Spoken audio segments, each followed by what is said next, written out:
자, 하나님을 믿는 사람들은 세상의 수많은 신들 중에 오직 하나님만이 진짜 신이라고, 세상을 만드신 분이라고 고백하는 사람들입니다.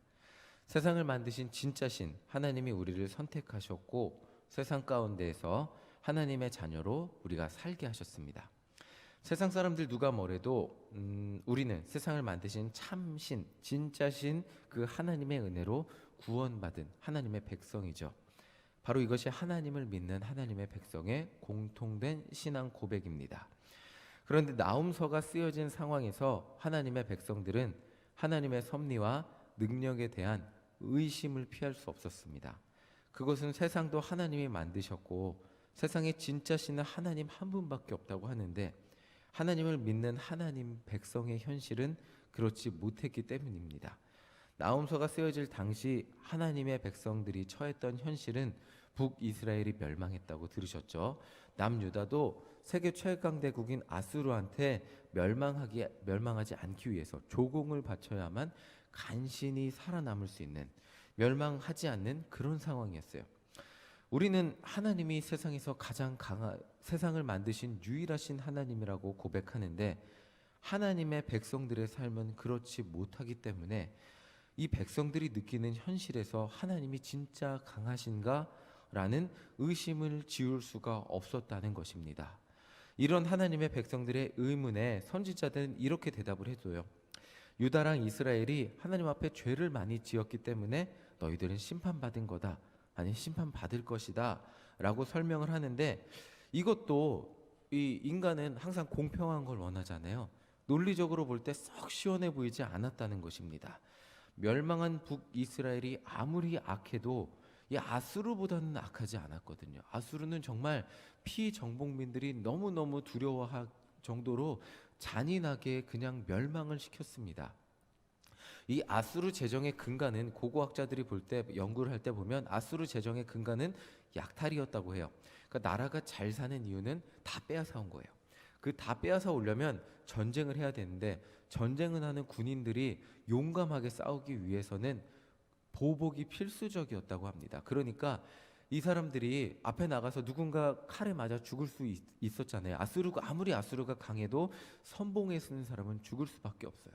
이 선봉에 선 사람이 죽음을 두려워하지 않고 앞에 나가기 위해서는 정말 이 정신이 나갈 정도의 노략과 파괴와 이 성을 불태워버리고 모조리 없애버리는 그 광기에 휩싸이게 하지 않으면 그렇게 선봉에 서게 하기 어려웠다고 합니다.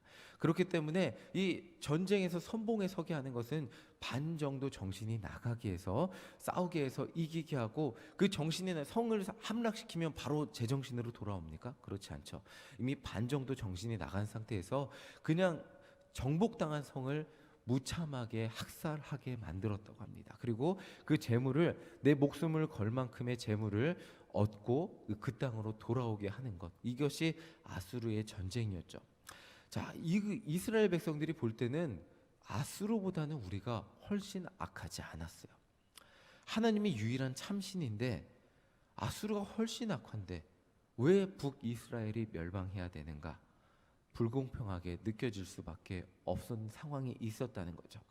아수르같이 무자비하고 수많은 전쟁을 일으켜 사람을 수도 없이 죽인 나라는 승승장구하는데, 그에 비하면 아주 작은 나라 북이스라엘의 죄악, 아수르보다 작아 보이는 그 죄악은 훨씬 크게 보셔서 북이스라엘은 멸망하게 만드셨습니다.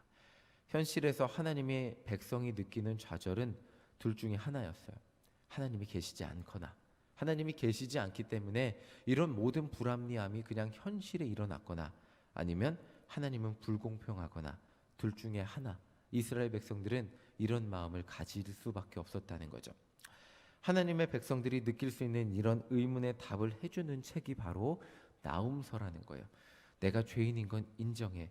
나도 하나님께 벌 받으면 할 말은 없지만, 그런데 왜 나보다 나쁜 놈들은 승승장구하고 사는데? 라는 의문의 답을 해주는 책이라고 할 수 있습니다. 그러니까 이 책은 아수르의 멸망을 다루고 있지만 아수르 사람들을 위해 쓰여진 책은 아니라는 거예요.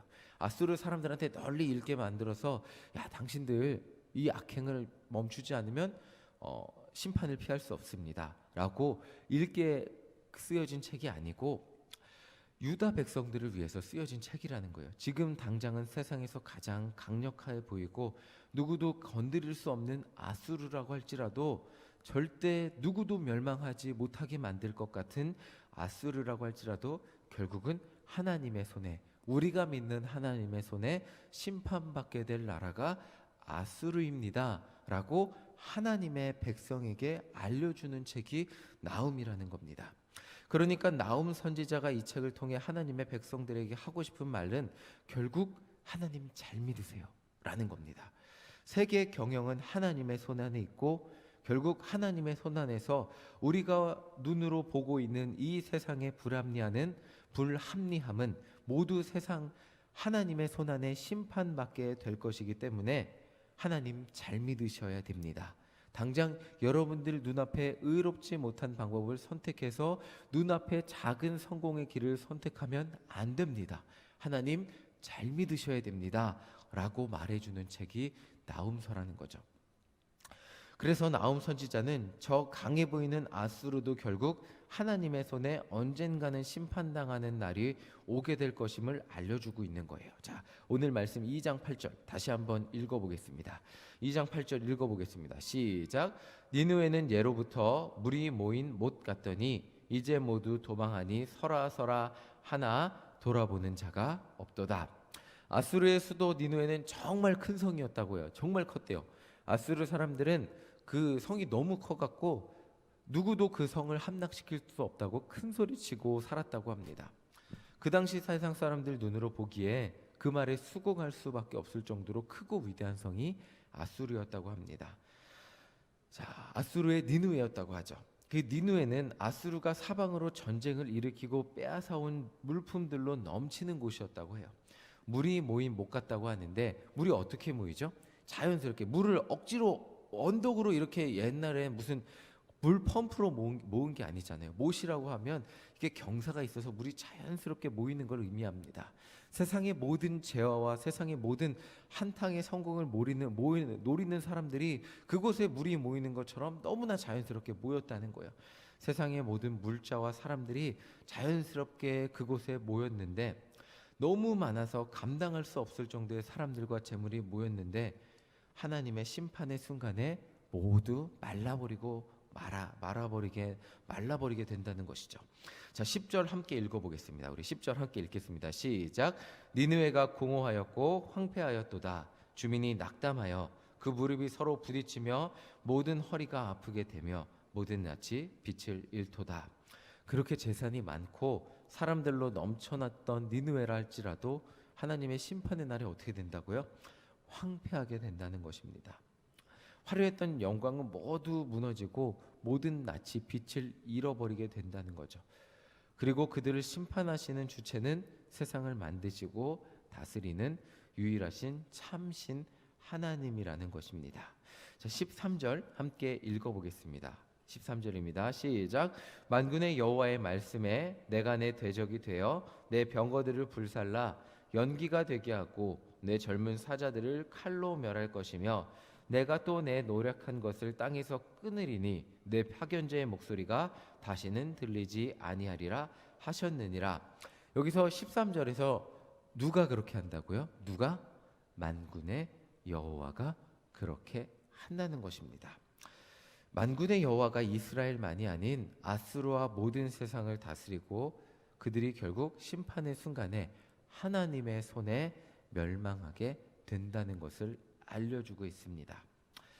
자, 나훔 선지자가 이 이야기를 유다 백성들에게 하는 이유를 방금 전에 말씀드렸습니다. 그 이유는 저 아수르도 결국 하나님의 손에 심판받게 될 거니까 우리는 세상을 의지하면 안 됩니다. 당장 우리를 도와줄 것 같은 애굽을 의지하면 안 됩니다 라고 말하는 거예요. 아수르에게 잘 보일 생각하지 말고 하나님을 의지하고 하나님을 잘 믿자는 것입니다. 그러니까 이런 것입니다. 세상에 돈이 지금 전부라고 의지되지 않습니까? 정치 권력도 5년이고 정치 일 모든 것이 유한하지만 돈은 영원합니다 라고 말하는 사람들이 너무 많죠. 그렇기 때문에 남들이 돈을 잘 벌기 위해서, 저 위대한 그 돈을 잘 벌기 위해서 어떤 사람은 로또를 의지합니다.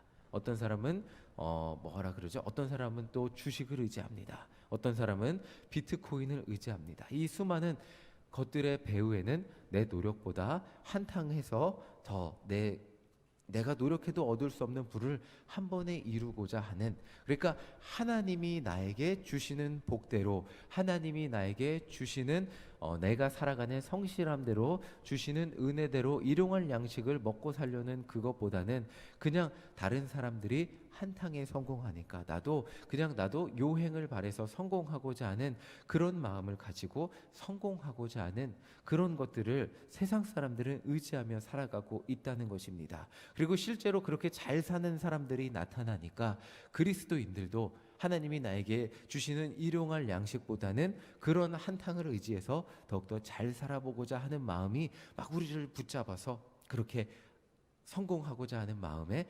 하나님보다 그것들을 더 의지하게 되는 경우가 많이 있다는 것입니다. 물론 이 모든 것이 나쁘다는 것이 아니에요. 하나님이 때로는 로또를 통해 그리스도인을 세우시기도 하겠죠. 그러나 하나님보다 그것들을 더 의지하게 될 때 우리는 그것들이 우상 삼게 되고 그것들이 하나님 앞에 옳지 못한 방법이라고 듣게 될 수밖에 없다는 것이죠.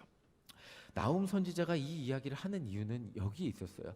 하나님이 애굽을 들어서 유다를 돕게 하신다면 애굽은 하나님의 도구가 될 것이었습니다. 그러나 유다 백성들이 하나님보다 애굽을 의지하고 하나님 앞에 기도하지 않고 애굽이 나를 도와주겠지 안심한다면 애굽은 하나님보다 그들의 우상이 될 것이기 때문이었다는 것입니다. 나훔 선지자는 그렇기 때문에 이 이스라엘 유다 백성들에게 말해주는 것이에요. 다른 것 의지하지 마세요. 하나님 잘 믿으세요. 하나님 의지하세요 라고 말해주고 있는 것이었습니다. 이 나훔서를 묵상하며 코로나19 상황에서 살아가는 그리스도인들이 나훔서를 읽는 유대인들과 비슷하다는 생각을 해보게 되었습니다. 지금까지 교회들이 하나님 앞에서 온전하지 못했던 모습이 있었던 것이 사실이었어요. 교회들이 좀 더 하나님 앞에 온전해져야 했죠. 그러나 그렇다고 해서 우리가 세상 사람들만큼 악하게 살았을까요? 그렇지는 않잖아요. 교회로서 매주 예배를 드리고 선교도 했잖아요. 어려운 사람들도 돕고 나름대로 하나님 뜻을 감당하려고 교회의 사명을 감당했습니다. 그런데 코로나19가 딱 터지니까 교회들부터 모이지 못하게 됐습니다. 교회들이 간절히 원한 것은 뭐 우리의 부를 축적해서 교회를 뭐 대단하게 성장시키는데 뭐 코로나19 때문에 뭐 못하는 것 이런 건 아니었습니다. 그저 예배드리고 소그룹 성경 공부하고 성도가 서로 교제하면서 식사하는 것 이거 아니었습니까? 그런데 이것들을 통해 교회에서 코로나19 확진자들이 퍼지기 시작했습니다. 우리는 모여서 예배드린 것밖에 없는데 하나님 앞에 온전한 예배를 드리고자 한 것밖에 없는데 교회를 통해 코로나가 퍼진다는 뉴스가 나오면서 많은 성도들이 무기력해지게 되었습니다. 다들 표현은 안 하고 있지만 아무리 하나님 잘 믿고 하나님 예배 잘 드려도 코로나는 별개의 문제라는 그런 생각들이 우리의 마음에 들어왔습니다. 신앙은 신앙이고 예배는 예배인데 퍼지는 코로나는 별개의 문제라는 생각을 가지게 되었죠. 퍼지는 코로나 앞에서 온전히 예배 드리려고 노력해도 하나님은 우리를 안 지켜주실 수도 있구나 라는 두려움을 누구나 가지게 되었습니다. 우리가 느끼는 현실은 백신이 나오면 금방 해결될 줄 알았는데 코로나와 평생 같이 살아야 될지도 모른다. 2021년은 마스크 벗지 못할 거라는 말을 이제는 현실로 받아들이면서 살아가고 있습니다. 이런 현실 속에서 나훔 선지자가 유다 백성들에게 전했던 말을 우리에게 적용하자면 언젠가는 저 강력해 보이는 우리가 속수무책으로 당하는 것 같이 보이는 코로나19의 바이러스도 하나님이 잠잠케 하시는 날이 올 것입니다. 코로나19 때문에 두려움에 쌓였던 세상이 변화되는 날이 올 것입니다. 아무리 하나님 믿어도 이스라엘은 속수무책으로 무너졌습니다. 아무리 하나님 믿어도 유다도 속수무책으로 무너졌습니다. 그 순간 하나님의 백성이 의심했던 것은 우리의 두려움과 우리의 의심과 다를 바가 없었던 것입니다. 하나님 살아계십니까? 살아계신다면 왜 온전한 예배 하나 드리지 못하게 하십니까? 하나님 살아계십니까? 살아계시다면 왜 성전이 무너집니까? 유다 백성들은 성전의 무너짐을 보며 자신들이 눈으로 보고 있는 것이 현실인가 의심할 수밖에 없었다는 것입니다. 그러나 많은 선지자들이 이야기해주고 있는 것은 하나님 살아계시다는 것입니다. 그 비극의 상황 속에서도 하나님은 살아계시고 하나님은 그럼에도 불구하고 역사를 주관하시고 우리의 인생을 주관하고 계시다는 것입니다. 그렇기에 선지자들이 이야기해주고 있는 것이 있어요. 비극의 순간에서도 이야기해주고 있는 것이 있어요. 하나님 의지하세요. 하나님 잘 믿으세요. 라는 것입니다. 코로나의 상황이 하나님을 의심하게 합니다. 하나님과 우리를 멀어지게 합니다. 그러나 우리는 이 모든 것을 다스리고 주관하시는 하나님을 의지해야만 합니다. 이것이 이 어려움과 이 비극의 상황 속에서 우리의 온전한 희망이라는 것입니다. 어떤 순간에도 우리의 신앙을 떠나면 안 된다고 말해주고 있는 것이 이 구약의 뒷부분 선지서가 우리에게 전해주고 있는 말씀이라는 것입니다. 인간의 작은 머리로는 하나님의 위대하신 섭리를 다 이해할 수 없습니다. 지금 우리가 마스크를 쓰고 살아야 되는 이 상황을 이해할 수 없고 받아들일 수 없을 수 있습니다. 때로는 우리에게 일어나는 수많은 일들과 악인이 오히려 잘 되는 것 같이 보이는 불공평해 보이는 이 세상을 다 설명할 수 없습니다. 그럼에도 불구하고 공의로우신 하나님은 살아계시고 결국 하나님의 섭리대로 이 모든 세상을 공평하게 경영하실 것이라는 그 믿음을 가지고 우리는 하나님 잘 믿어야 한다는 것입니다. 따라서 우리에게 어느 순간 어떤 환경에서도 꼭 필요한 것은 우리를 사랑하시고 우리를 구원하실 하나님의 섭리를 향한 굳은 믿음입니다. 누구나 다 힘들다고 말을 하는 이 상황, 2021년 2월 결국 지금 하나님은 여러분들과 함께 하십니다. 저와 함께 하세요. 그리고 지금도 우리 손을 붙잡고 놓고 계시지 않고 계시고 결국 이 모든 상황을 승리하게 하실 사망의 음침한 골짜기를 지나 우리에게 의의 상급을 주실 하나님을 향한 믿음으로 승리하는 우리 모두가 되시기를 간절히 소망합니다. 어려움의 터널은 결국 끝이 있습니다. 그 터널의 끝은 푸른 초장과 풀받침을 기억하며 오늘도 하나님 손을 붙들고 승리하는 우리 모두가 되시기를 간절히 소망합니다.